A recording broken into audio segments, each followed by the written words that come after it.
In this video, we're exposing the 4 absolute worst excavators that industry professionals, mechanics, and frustrated owners warn against buying. This isn't just about minor quirks or a few bad reviews.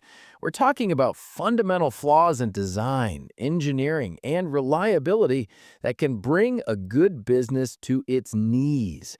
These are the machines that turn profits into problems and drain your bank account faster than a busted hydraulic line. And you'll definitely want to stick around for our #1 pick. It was a machine sold with a promise so tempting, it lured in buyers from all across the country, only to become one of the most infamous cautionary tales in heavy equipment history. This isn't just a list. It's a guide to protect your investment, your time, your money, and your sanity. Let's get started. Number 4, the Case 9030B. Coming in at number 4 is the Case 9030B. Now, when this machine first hit the market, it turned some heads. Operators climbed into the cab and were impressed. It was roomy, comfortable, and the controls felt smooth as butter. On paper, it had all the makings of a solid competitor, promising a premium operator experience and enough power to tackle tough digging all day long. It was positioned to go toe-to-toe with the big players. But as many owners found out the hard way, a comfortable seat doesn't do you much good when the machine itself refuses to work. The smooth hydraulics don't feel so smooth when they're leaking all over the job site. The core problem with the 9030B was a double-edged sword, a combination of overly complex systems and fragile components. Let's call them the twin gremlins of hydraulics and electrics. Owners reported a constant losing battle with hydraulic leaks. We're talking worn seals, cracked hoses, and failing pumps. This wasn't just a few drips here and there. It was a cascade of failures that led to sluggish, unresponsive controls. One minute you're grading a trench, the next the boom is so slow you could take a coffee break waiting for it to move. This sluggish performance often led to the hydraulic fluid overheating, which is a death sentence for your pumps and seals. But the real nightmare was the electrical system. The 9030B became notorious for perplexing electrical faults that would leave even seasoned mechanics scratching their heads. The most common and most infuriating complaint was the engine shutting down for no apparent reason, and then refusing to start back up. Imagine being halfway through a critical lift or perched on the edge of a trench, and your machine just dies.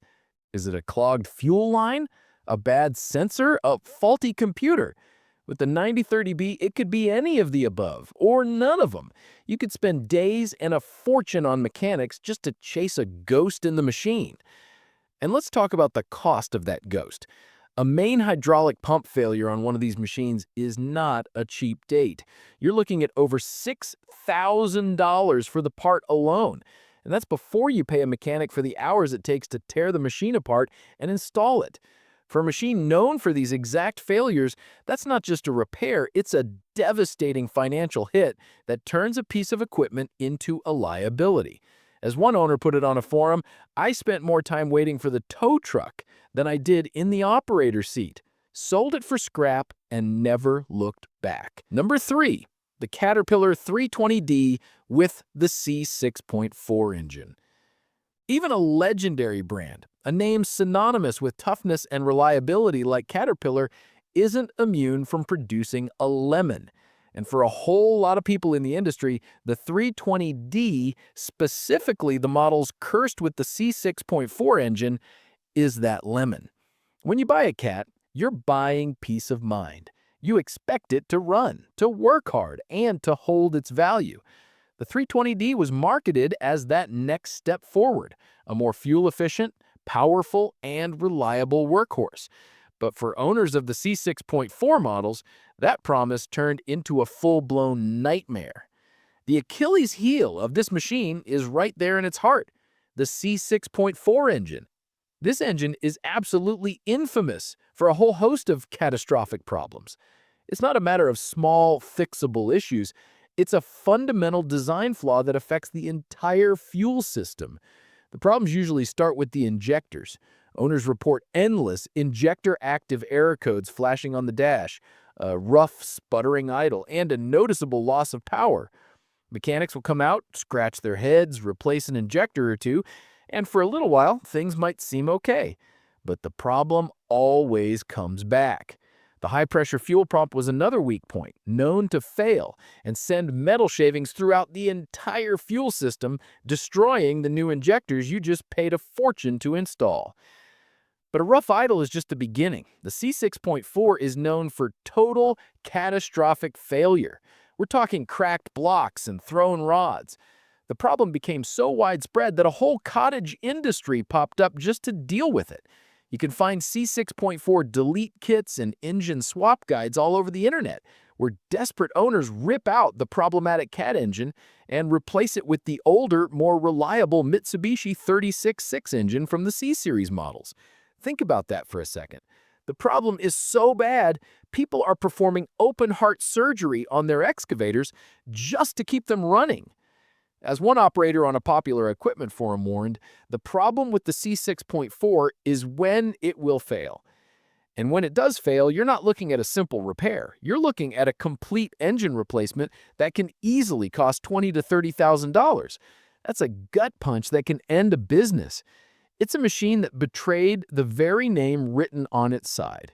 Number 2, the JCB JS220. Now, let's be clear. JCB is a respected brand with a long history of innovation. But sometimes in the pursuit of innovation, you can over-engineer something to the point of failure. For our number 2 spot, we're looking at a machine that became legendary for its maddeningly unreliable core system, the JCB JS220. The issue here wasn't the engine, and it wasn't the frame.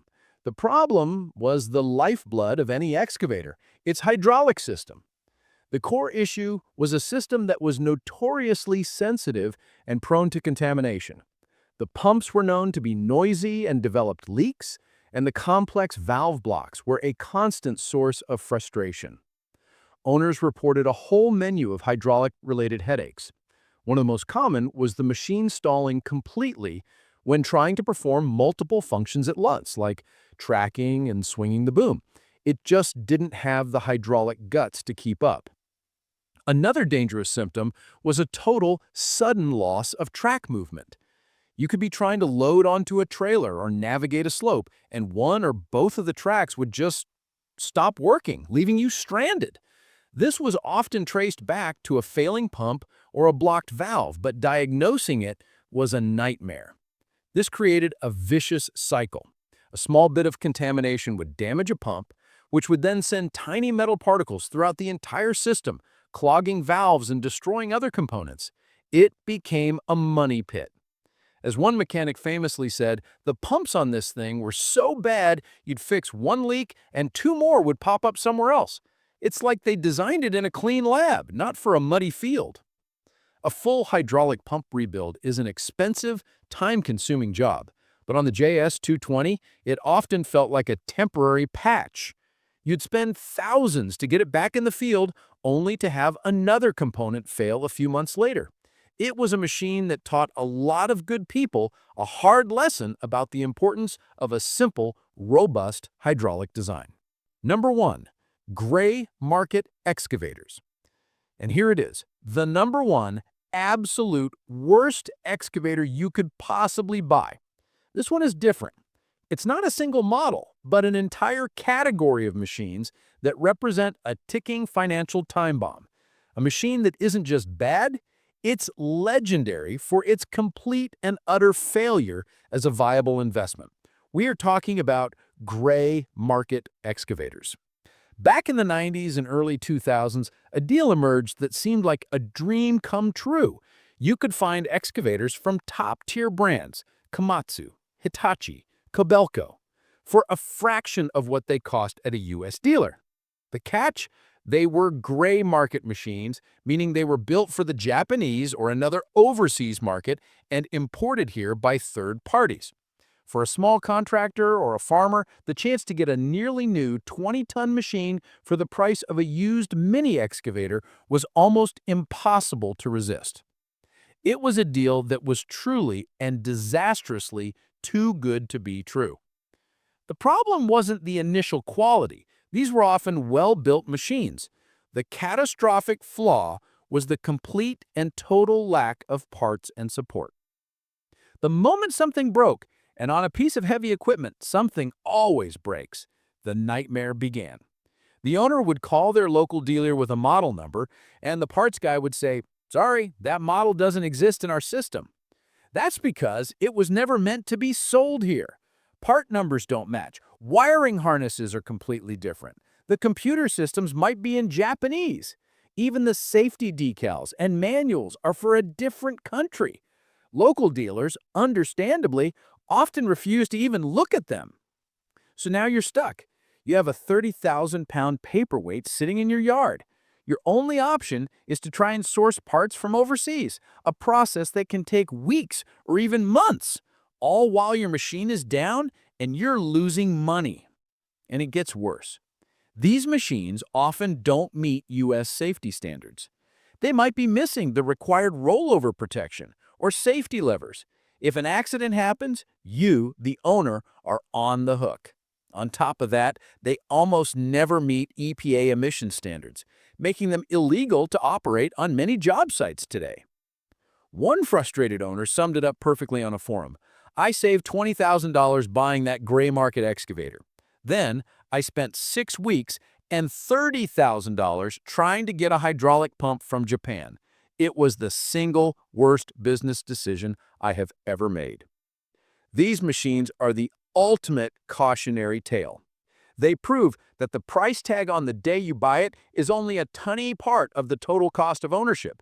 They are a powerful, rusting reminder that when it comes to heavy machinery, you absolutely, positively get what you pay for.